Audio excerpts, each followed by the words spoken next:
Hello A&R. My name is Eric Norlander with IK Multimedia, and we've made an analog synth. This is the UNO Synth. It's a 2-oscillator true analog synthesizer. The audio path is completely analog. We start with 2 oscillators, and the oscillators have continuously variable wave shape, which means that you can go from the triangle wave smoothly to the sawtooth wave. So rather than just switching, we're actually morphing between the triangle wave to the sawtooth wave, and then again from the sawtooth wave to the square wave. And then when you get to the square wave, of course, we can also do pulse width modulation. There are 2 oscillators, and they're independent, so we can actually be doing pulse width modulation on oscillator 1 and then do just the straight triangle wave on oscillator 2. Or we can be morphing between the triangle wave and the sawtooth wave on oscillator 2 while doing pulse width modulation on oscillator 1. They're completely separate. There's also a white noise generator. The noise generator and the 2 oscillators get mixed together, and then they go into our filter, a very important part of any analog synthesizer. The UNO Synth filter is a 2-pole resonant multi-mode filter. So it has 3 modes. So low pass mode, the traditional one, then high pass, and of course band pass. There is adjustable resonance, and the resonance can get quite extreme in the upper range. Then we have the drive control. This is a custom overdrive circuit that was designed for the UNO Synth, and this adds a tremendous amount of character to the synth. So if you want to get a more clean, vintage kind of sound, okay, you leave the drive off or a little bit low just for a little bit of saturation. Use our low pass mode and then a kind of a conservative resonance setting, and then we can get all of those great 70s classic analog synth sounds. Okay, but if we want to bring the resonance up quite a bit, go to a mode like high pass or band pass, and then really start bringing the drive up, we can get into very modern EDM territory and get a very modern, almost Euro-rack kind of sound.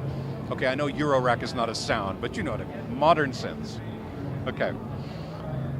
We have 2 envelopes, a filter envelope and an amplitude envelope. The envelopes are 4 stages, ADSR. However, on the front panel, we actually limit it to 2 controls each. So for the filter, it's attack and decay. And for amplitude, it's attack and release. So we've given you the 2 controls that you use most on this kind of a synth. Then if you want to access the other 2 stages, you can do that via MIDI CC or via our external editor. Okay, there's an LFO with 7 different wave shapes: sine, triangle, sawtooth down, sawtooth up, square, random, and sample and hold. Adjustable rate for the LFO, of course. This is just the free running rate, and then when we get to the top of the range, we start going into note values that are synced to tempo. So this is a whole note, half note, dotted quarter note triplet, etc.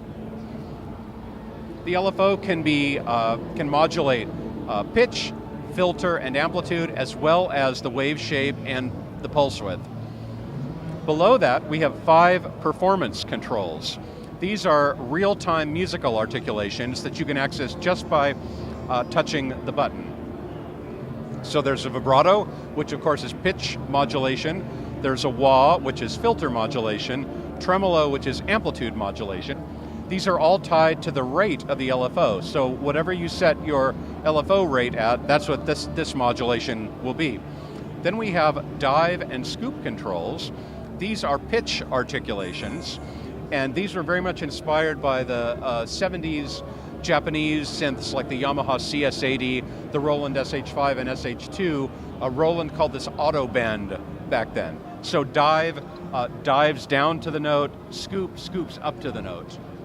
So you can use this while the sequence is playing, while the arpeggiator is playing, or while you're playing in real time.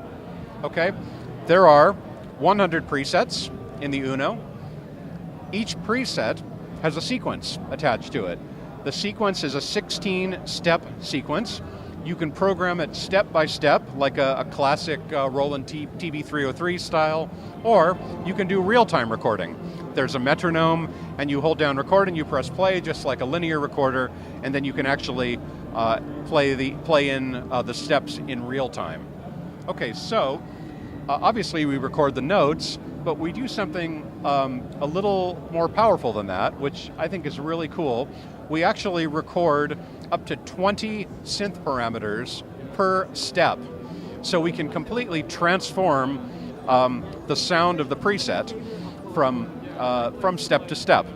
And in fact, Enrico's made a really great proof of concept preset where he's created a drum pattern where we start off with a kick drum sound, then he changes the parameters to use white noise and a different decay to make a snare drum sound, then a tom sound and a cowbell sound, and back to a kick drum sound. So, let's play that one.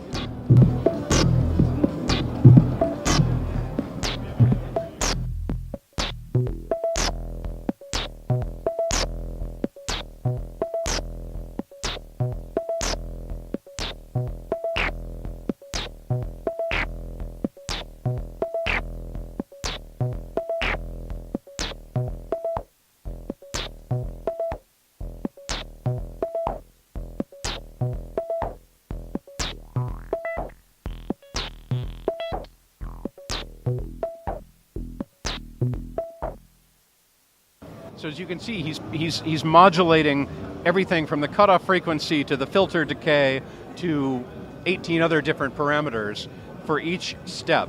So remember, this is just a 2-oscillator monophonic analog synthesizer, but because it's an analog circuit, we can actually morph the parameters in real time and get a smooth transition between them. So there's no clicks, there's no pops, there's no zippering or stair-stepping or anything like that. It's the beauty of analog technology that we can make these changes in real time.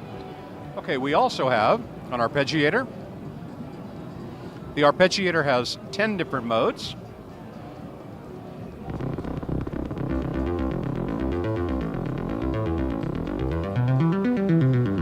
Oh, sorry.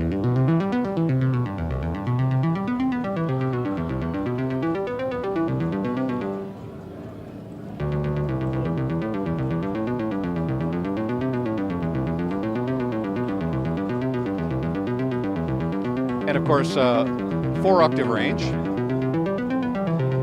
3, 4 octaves.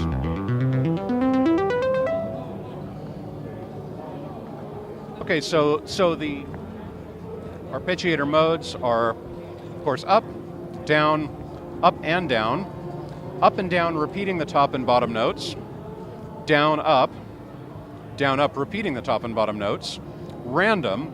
So if I play a 3 or 4 note chord, it's just going to play them in a random order, as played. So let's say I play the third, then the root, then the fifth. It will play the third. It'll play them in that order.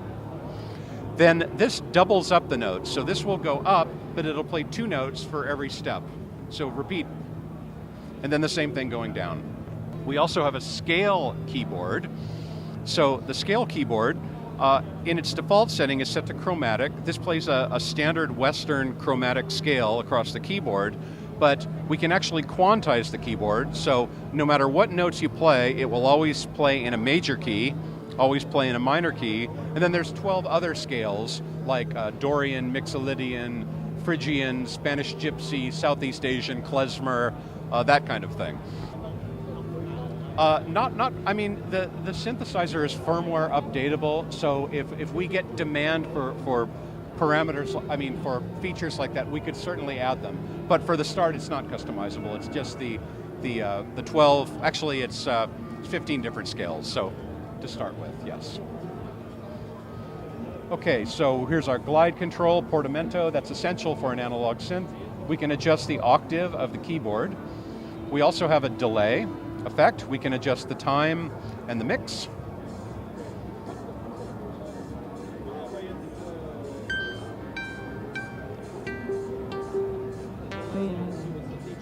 It is a digital delay. However, it's voiced like a classic digital delay, you know, in the style of something like an Electro-Harmonix Memory Man or something like that, where it's a filtered delay and then it gets darker with the repeats. We didn't want to make a beautiful, warm analog synth and then just have a sterile digital delay, so we gave the delay some personality. Yes. Oh. Okay, so then we have our global parameters. So there's a metronome that you can use for the sequencer. Then sync, so when the unit is connected via MIDI, this will sync to incoming MIDI clock. So whether it's from your DAW or from a drum machine or anything, you just press the sync button and it will automatically sync. So of course, not only the sequencer and the arpeggiator, but also the LFO. So if we want to sync that to MIDI clock, it's really easy to do. We set the MIDI channel here, and then this is the master tuning.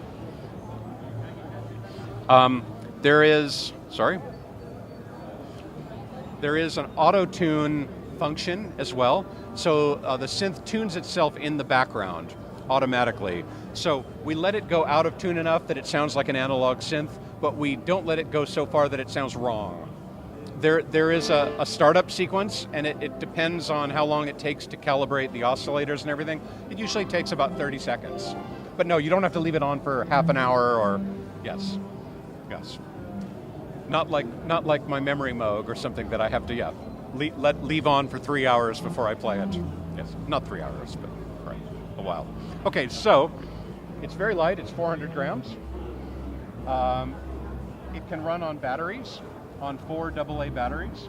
It will last about 10 hours on battery power. So then the connections, so we have a mono output, but it's actually a stereo jack. So if you plug in earbuds or headphones, it will play in both ears. There's also an auxiliary input for daisy chaining drum machines or another UNO Synth or the memory Moog that I was talking about. If you want to do that, you can plug that in as well. Then there's standard MIDI connections on these 2.5 millimeter jacks.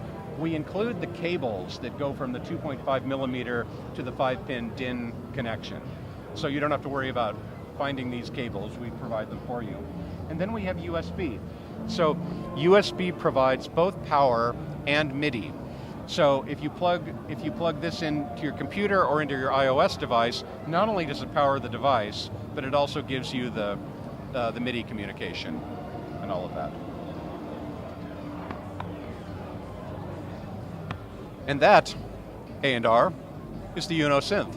So now Enrico is going to play some sounds for you.